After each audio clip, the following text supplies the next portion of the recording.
Afternoon, ma'am. We're following up on a report about a black SUV that was parked out here earlier today. Did you happen to notice anything like that? I think I did. Around lunchtime, maybe? It stopped right by the mailbox for a minute. Did you see a plate? The security camera above the garage recorded everything with quiet indifference. The timestamp read 7:23 a.m., Tuesday, early September. The street was still. A light breeze moved through trimmed hedges and perfectly edged lawns in one of the city's most affluent neighborhoods. It was the kind of morning that felt predictable, safe, uneventful. Judge Patricia Williams stood barefoot on her own front lawn, watering her rose bushes in gray sweatpants and a faded law school t-shirt. Her hair was pulled back into a simple ponytail, and a half-finished cup of coffee rested on the porch railing behind her. In less than an hour, she would trade the garden hose for a black judicial robe and preside over a full docket of federal cases. But at that moment, she was simply a homeowner tending to her flowers. Then a patrol car turned slowly into her driveway. At first, Patricia assumed there must have been an incident nearby. Perhaps a neighbor needed assistance. Maybe there had been a report of vandalism or a traffic complaint. She even offered a polite smile as the cruiser rolled to a stop, red and blue lights flashing briefly before going dark. Officer Leroy Brown stepped out, scanning the property with narrowed eyes. He did not return her smile. He did not greet her. He did not explain why he was there. Instead, in a tone already edged with suspicion, he demanded to know what she was doing in the neighborhood. For a split second, Patricia thought she had misheard him. She glanced behind her at the house she had owned for nearly 20 years, then back at the officer standing in her driveway. Calmly, evenly, she replied that she lived there and was watering her lawn before work. What she did not know, what no one on that quiet street could have predicted, was that this simple answer would ignite a confrontation that would be captured on camera, examined by federal investigators, and ultimately cost the city $750,000. In the span of a few minutes, an ordinary morning would unravel into a public reckoning, and the question hanging in the air would no longer be what she was doing there, but who truly belonged. Judge Patricia Williams was not a stranger to authority. She embodied it. For 12 years, she had served on the federal bench, appointed after a distinguished career as a constitutional litigator known for her precision, discipline, and unwavering respect for due process. In her courtroom, arguments were measured carefully. Evidence mattered, and every person who stood before her was entitled to the full protection of the law. Prosecutors prepared thoroughly before appearing in front of her. Defense attorneys knew they would receive a fair hearing. She had built a reputation not on theatrics, but on integrity. The Constitution was not an abstract document to her. It was a living contract she had sworn to uphold. Outside the courthouse, her life was steady and unremarkable in the best possible way. She had lived in the same colonial-style home for nearly 2 decades. She knew which neighbors left early for work, which children waited for the school bus on the corner, which houses decorated elaborately for the holidays. She attended community gatherings, paid her property taxes, and spent quiet mornings like this tending to the landscaping she took pride in maintaining herself. There was nothing secretive or suspicious about her routine. It was consistent, predictable, almost boring. Yet as Officer Brown stood in her driveway, his posture rigid and accusatory, none of that history seemed to matter. He looked past the manicured lawn, past the porch swing, past the house that clearly reflected long-term ownership. His gaze settled only on her appearance, casual clothes, no makeup, garden hose in hand, and something in his expression suggested disbelief. When she told him she lived there, he asked again, sharper this time, as if repetition might expose a lie. "Do you have identification?" he demanded. There was no explanation of a reported crime, no reassurance that this was routine, just suspicion hanging heavily in the air. Patricia felt the shift immediately. She had spent years observing power dynamics in her courtroom, watching how authority could either calm a situation or inflame it. What she saw now was escalation. Still composed, she nodded and said she would retrieve her ID. As she walked toward her front door, she understood something subtle but undeniable. This was no longer a neighborly misunderstanding. The presumption of innocence, the principle she defended daily, had quietly evaporated on her own front lawn. When Patricia returned moments later, She carried more than just her driver's license. In one hand was her ID, clearly displaying her name and the exact address of the home they were standing in. In the other, she held 2 unopened pieces of mail she had picked up from the kitchen counter, both postmarked that week, both addressed to Judge Patricia Williams at this residence. She handed them to Officer Brown calmly, expecting the tension to dissolve as quickly as it had formed. He examined the license without comment. His eyes moved from the card to her face, then to the house behind her. Instead of softening, his expression hardened. "This could be fake," he said flatly. The words lingered in the quiet morning air. Patricia blinked, momentarily stunned. A fake driver's license? Official mail stolen? The suggestion was not just implausible, it was absurd. She asked him, respectfully, what reason he had to believe that. Brown replied that he had received a call about a suspicious person moving between houses in the neighborhood. A black woman in casual clothing, he said. Someone who looked out of place. Out of place. Patricia felt the meaning behind those words more than she heard them. This neighborhood was predominantly white and affluent. She knew that. She had known it when she moved in nearly 20 years earlier. But she had also believed that ownership, community presence, and years of residency settled any question of belonging. Now, standing barefoot on her own lawn, she realized that for some people, none of that outweighed appearance. She asked him directly what crime she was suspected of committing. Brown's response was vague. He said her behavior seemed nervous and evasive. She had been holding a watering hose. The logic was unraveling, but the suspicion was not. Behind closed curtains, neighbors were beginning to watch. A patrol car in a driveway was rare here. The stillness of the street had shifted into something uneasy. Patricia kept her voice measured, her posture steady. She had presided over high-stakes criminal trials. She understood how quickly perception could shape reality. But this was different. In a courtroom, she controlled the proceedings. Here, she was the subject of someone else's assumptions, and those assumptions were escalating. Patricia felt the situation slipping into something more dangerous than a misunderstanding. She had seen this pattern before, not from her front lawn, but from the bench. A vague allegation, an officer's subjective interpretation, a narrative forming before facts were verified. The difference now was that she was standing in the middle of it. Without raising her voice, she reached into her pocket and pulled out her phone. "I'm going to record this interaction," she said clearly. The change in Officer Brown was immediate. His shoulders stiffened, his tone sharpened. "Put that away," he ordered. "I have the right to record a public official performing his duties in public," she replied evenly, angling the camera so both of them were visible. Brown stepped closer, invading her personal space. "You're interfering with my investigation." "What investigation?" she asked calmly. "You have my identification. You have proof of address. I've answered your questions." He didn't respond directly. Instead, he repeated that he was not convinced she lived there, and that something about her story didn't add up. The words were hollow, unsupported, but spoken with authority. Patricia could hear her own heartbeat in her ears now, not from fear, exactly, but from the gravity of what was unfolding. Every sentence mattered. Every word was evidence. Then she made a decision. "I'm a federal judge," she said, her voice steady and clear enough for the camera to capture. "My name is Patricia Williams. You can verify that." For a fraction of a second, there was silence. Then Officer Brown laughed, not a nervous chuckle, a dismissive laugh. "If you were a federal judge, you wouldn't be dressed like that," he said, gesturing toward her sweatpants and t-shirt. "Nice try." The insult was unmistakable, the disbelief absolute. She offered to retrieve her judicial identification card from inside the house. Brown shook his head before she could even turn.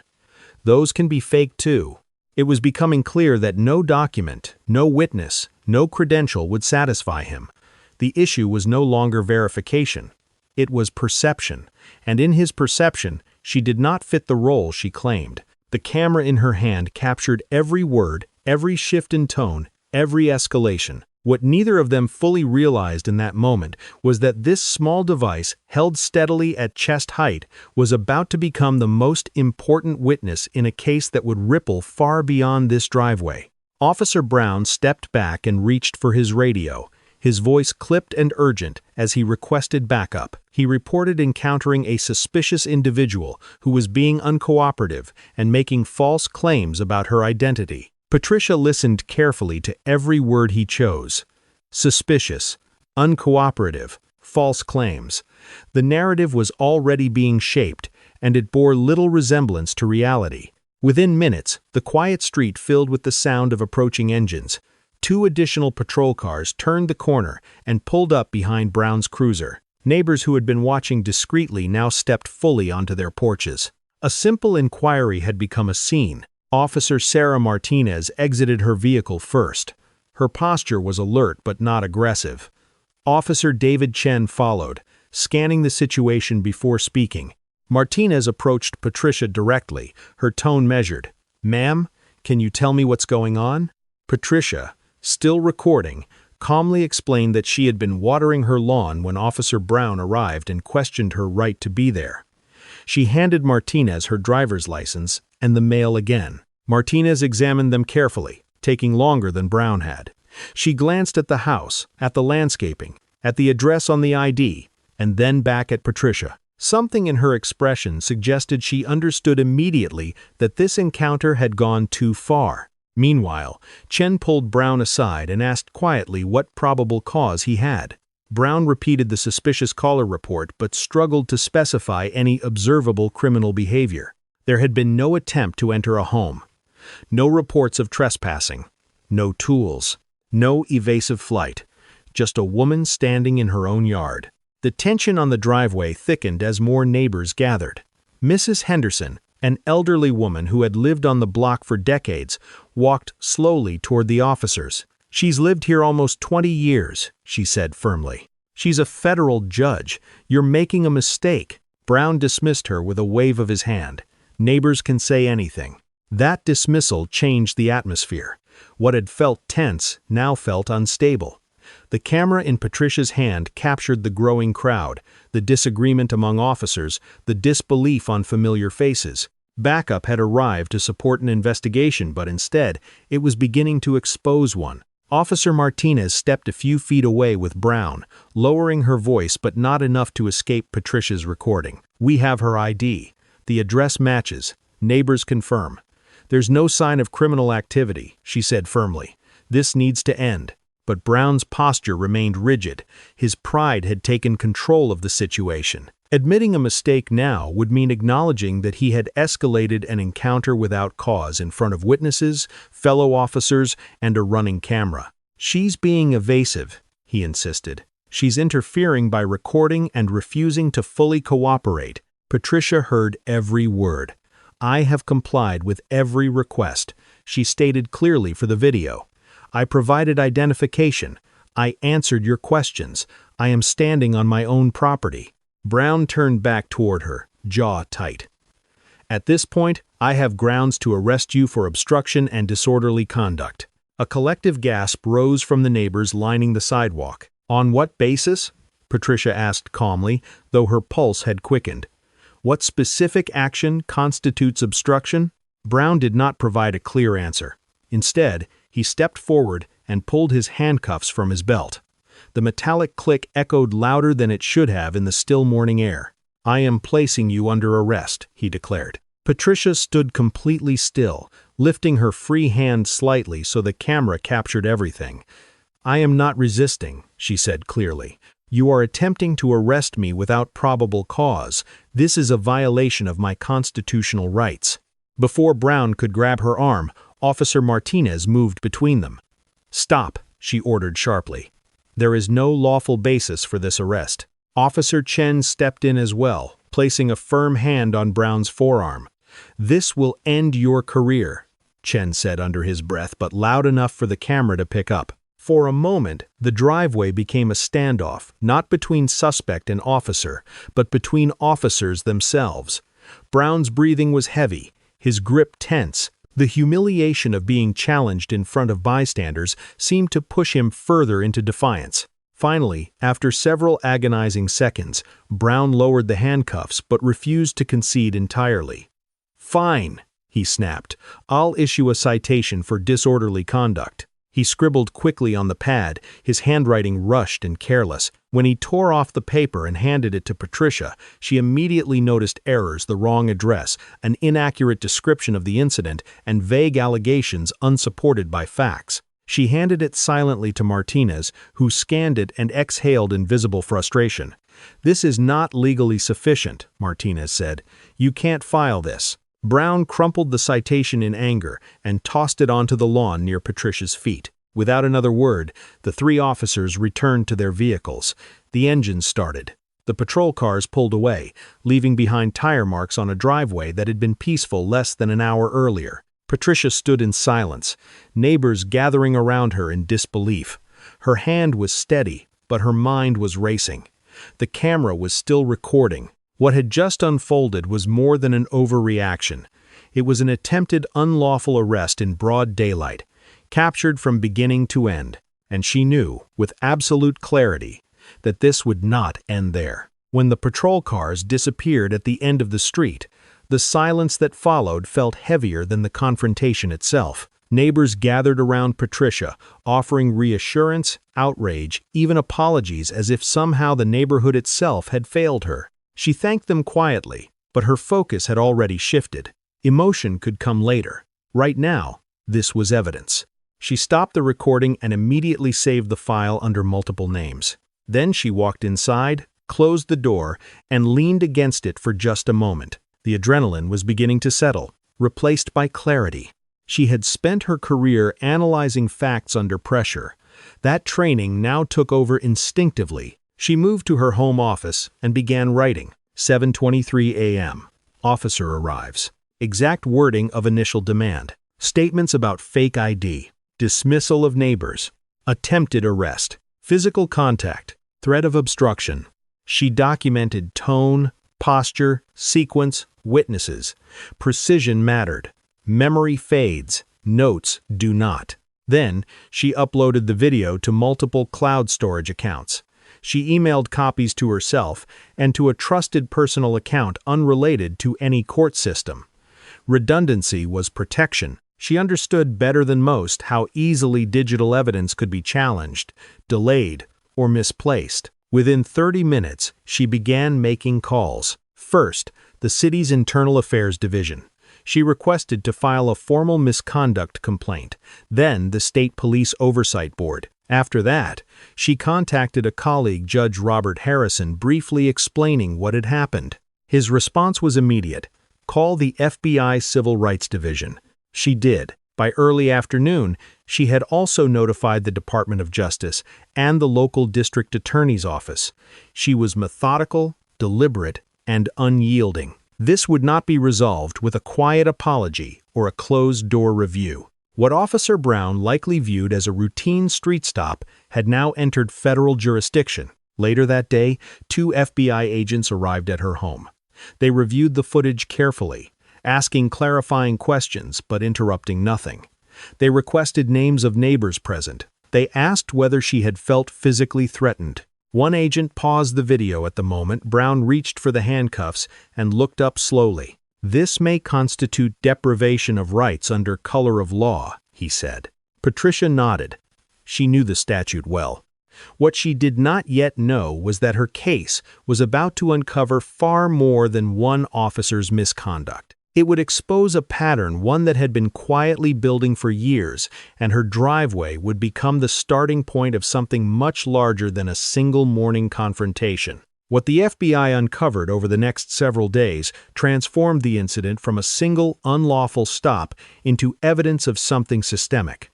Officer Leroy Brown did not have a clean record. In fact, he had accumulated 43 formal complaints over the course of his career. 31 of them involved allegations of racial profiling or excessive force against minority residents. The pattern was unmistakable. Individuals who looked out of place in affluent or predominantly white neighborhoods were approached, questioned aggressively, and often escalated into citations or arrests that rarely held up under scrutiny. Yet every complaint had been dismissed, downgraded, or quietly settled. Internal affairs files showed repeated conclusions of insufficient evidence. Body camera footage from prior incidents was mysteriously unavailable or incomplete. Civil settlements totaling more than $200,000 had been paid out over the years, each accompanied by non-disclosure agreements that kept details from becoming public. The department had chosen containment over correction. As investigators dug deeper, they discovered something even more troubling. Brown's direct supervisor, Sergeant Michael Foster, had intervened in multiple complaint reviews. Reports had been edited before submission. Language describing aggressive behavior was softened. References to race were removed. In at least 2 instances, witnesses who attempted to file statements were never formally interviewed. The pattern extended beyond paperwork. Email exchanges revealed that Brown was frequently assigned to patrol areas with higher minority populations or transitional neighborhoods experiencing demographic change. In one internal message, a supervisor described him as proactive where it counts. In context, it was difficult to interpret that phrase as anything other than tacit approval of his aggressive targeting. 6 months prior to the incident with Patricia, Brown had attended mandatory racial bias and constitutional policing training. His assessment scores were among the lowest in the cohort. Instructor notes indicated he had been dismissive during sessions, questioning the necessity of the program. No follow-up action was taken. To the investigators, the trajectory was clear. The confrontation on Patricia's lawn was not an anomaly triggered by a single bad judgment call. It was the continuation of a documented behavioral pattern that had been repeatedly overlooked or protected. For Patricia, the realization carried a dual weight. On one hand, it confirmed that what she experienced was not isolated. On the other, it meant that countless others without cameras, legal knowledge, or public standing may have endured similar treatment without consequence. Her case had not created the problem. It had exposed it. 3 weeks after that Tuesday morning, federal agents returned to the same quiet neighborhood, but this time, they weren't there for Patricia. Just after dawn, Officer Leroy Brown was arrested outside his own home and charged with deprivation of rights under color of law, a federal offense that carries significant prison time when an officer is found to have willfully violated someone's constitutional protections. The charge referenced not only the attempted unlawful arrest on Patricia's property, but a documented pattern of discriminatory enforcement actions stretching back years. The arrest sent shockwaves through the police department. On the same day, Sergeant Michael Foster was taken into custody on charges of conspiracy and obstruction of justice. Investigators alleged that he had knowingly altered reports, discouraged internal complaints, and destroyed or withheld evidence tied to prior allegations against Brown. Digital forensics recovered deleted emails and draft incident reports that contradicted official filings. What had once appeared to be isolated administrative decisions now formed a trail of deliberate concealment. The fallout did not stop there. Police Chief William Morrison announced his resignation within 48 hours of the federal arrests. Though he was not immediately charged, the Department of Justice confirmed that it had opened a broader pattern and practice investigation into the department's handling of civil rights complaints. The inquiry would examine whether the agency had systematically tolerated discriminatory policing practices and whether leadership had demonstrated deliberate indifference to repeated warning signs. For the city, the implications were immediate and severe. Legal analysts began estimating potential liability exposure, not just from Patricia's case, but from reopened claims tied to Brown's prior conduct. Civil rights attorneys representing former complainants contacted federal prosecutors. Media outlets obtained partial copies of internal affairs summaries. What had once been confidential settlements were now part of an expanding public record. In federal court filings, prosecutors emphasized that officers are granted extraordinary authority, the power to detain, to search, to arrest, and that such authority demands strict adherence to constitutional limits. When that authority is used discriminatorily, they argued, it erodes public trust and undermines the rule of law itself. Patricia followed developments closely but remained publicly restrained. She had no interest in spectacle. Her focus was accountability not only for the officers involved, but for the structural failures that allowed the misconduct to persist. The driveway confrontation had lasted less than an hour. The federal response would unfold over months, potentially years, and the city understood something critical. This was no longer a personnel issue. It was a constitutional reckoning. Within a month of the federal charges, the city attorney's office reached out quietly to Patricia's legal counsel. The message was direct. The city wanted to settle. They understood the strength of the video evidence. They understood the federal indictment. And most of all, they understood the financial exposure if the case proceeded to a full civil trial. The initial offer was $750,000. The proposal included no admission of wrongdoing and contained language that would limit further liability. It was structured to close the case quickly and contain the public damage. From a purely financial standpoint, it was substantial. From a legal standpoint, it was a calculated attempt to minimize broader reform. Patricia did not respond immediately. She retained Maria Santos, a seasoned civil rights attorney known for pursuing structural change rather than symbolic victories. Together, they reviewed the federal findings, the complaint history, and the department's internal documentation. It was clear that while the monetary offer addressed personal damages, it did nothing to correct the underlying failures that had allowed the misconduct to persist. Patricia's position was simple.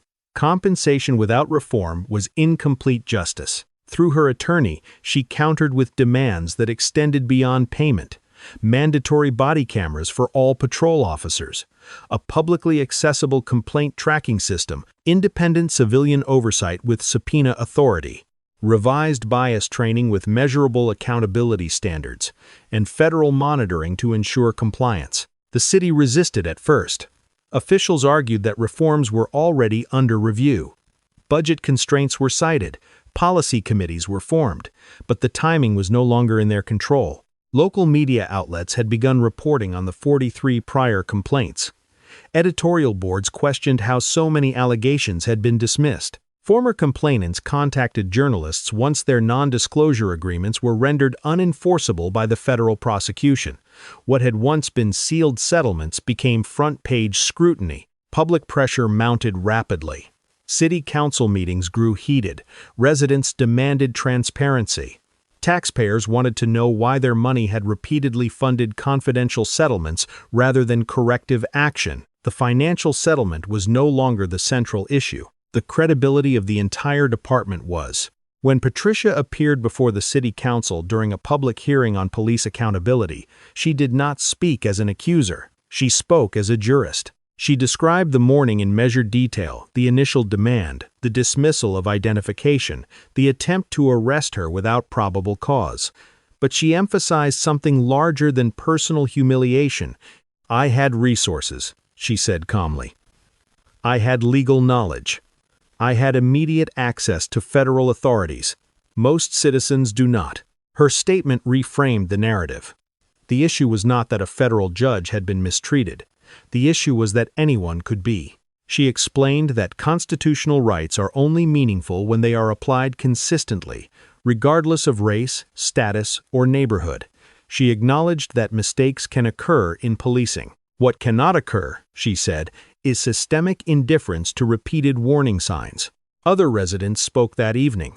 A college student described being detained by the same officer while walking home from the library.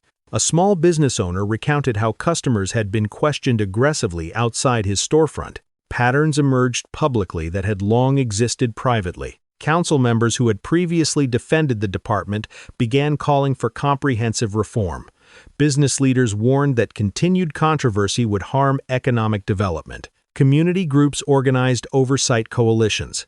The narrative had shifted from an isolated incident to institutional accountability. And that shift carried consequences. After months of negotiation and mounting public scrutiny, the city finalized a comprehensive agreement. Patricia received the $750,000 settlement.